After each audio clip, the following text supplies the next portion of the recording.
God, grant me the serenity to accept the things that I cannot change, courage to change the things that I can, and the wisdom to know the difference. There are two ways of going through life. One is to go with the tide, the other is against the tide. There is the way of walking away and a way of aggressive resistance. There is the way of a swaying palm tree and the way of a solid oak. There is a way of voluntary cooperation and a way of forced servitude. There is a way of moving on and a way of forcing something that is not there. There is a way of knowing everything happens for a reason and a way of vengeance. There is a way of grace and a way of competition. In the past 3 weeks, he's the one boy who is finding the warm spot in the heart of competition. And did you make a touchdown? Yeah. It kicked off 3 weeks ago with Berkeley High School. In an unusual pass, the coach wanted the other team to score, as long as Chip Mullen was holding the ball. What did the referee do? Okay, touchdown. Some would not find value of this man in our competitive world. Others would see that humanity needs to find the grace in his world. When not interfered from outside influences, everything in nature is done with perfection and in balance. Some will see this as God's benevolent hand touching everything we do. Others will see this as simply the way things are. You can either accept things as they are or push things to extreme, forcing change upon your world.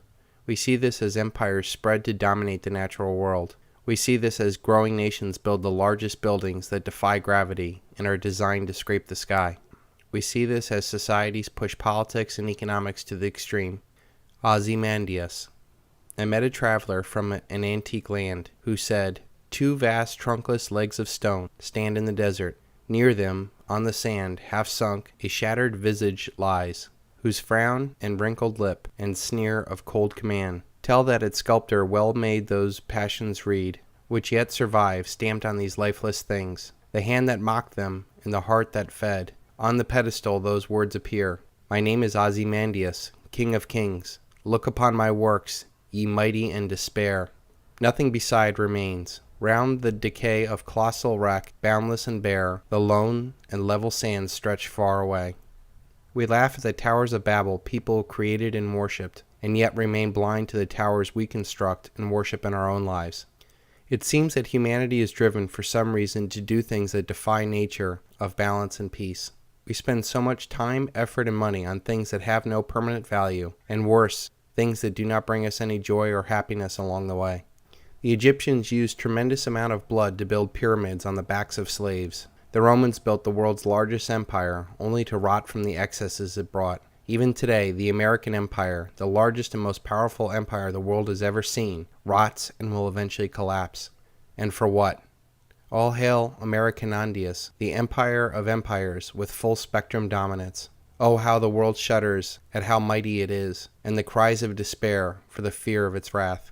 What will future generations feel about us when the American empire collapses and fades from the natural world?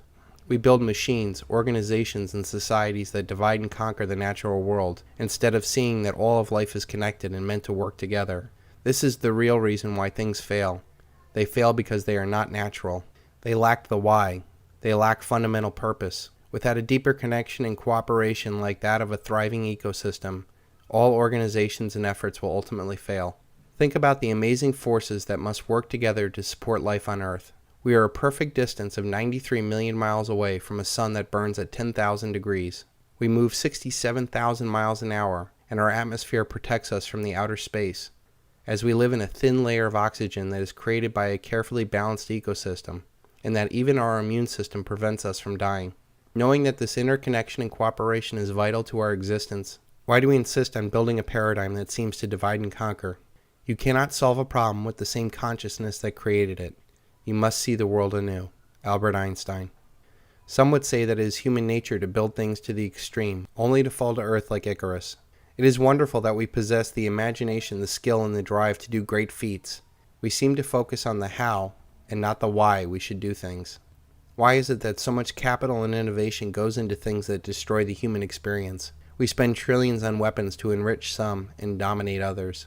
We spend billions on gadgets to numb us to the natural world and the connections with others. Why?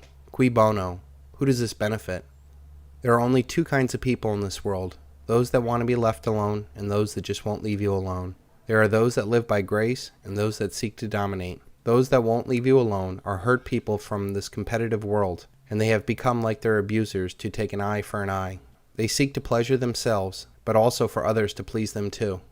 They seek adoration as they cannot find it in themselves. They seek to be loved because they cannot love themselves.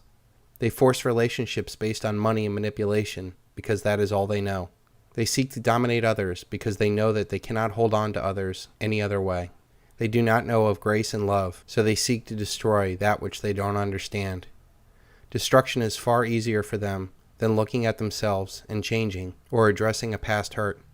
When you look at the social predators that sit at the top of the centralized organizations that create, perpetuate, and profit off this unnatural paradigm, it is no wonder we are in a world surrounded by debt and death.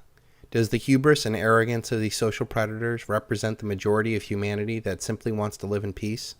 No. Why hasn't humanity ever focused all of its wonderful talents and abilities to create a paradigm that is in balance and resonates with something inside of us? Instead of spending trillions of dollars trying to dominate the world for more oil, what about spending that money and living in a renewable balance? Instead of spending more money than we have, what about living within our means? Instead of acting like competitive animals, what about embracing the grace that sets us apart from the animal world? Instead of thinking you can control your world, what about just enjoying the ride?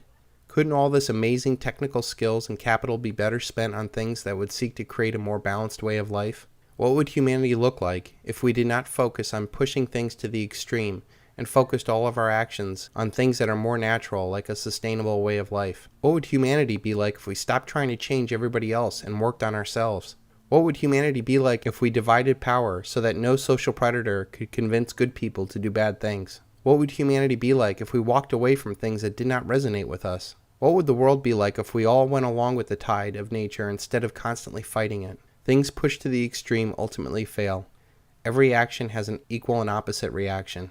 The law of thermodynamics, mathematical inevitability, reversion to the mean, falling back to earth, divine retribution, coincidence, karma, fate. When will we have the wisdom to see that we cannot change the outside world to make ourselves happy or free? When will we have the courage to change ourselves to make the world happy and free? Only then will the world become a lot less scary and more possibilities open as you come to the acceptance stage of a new paradigm.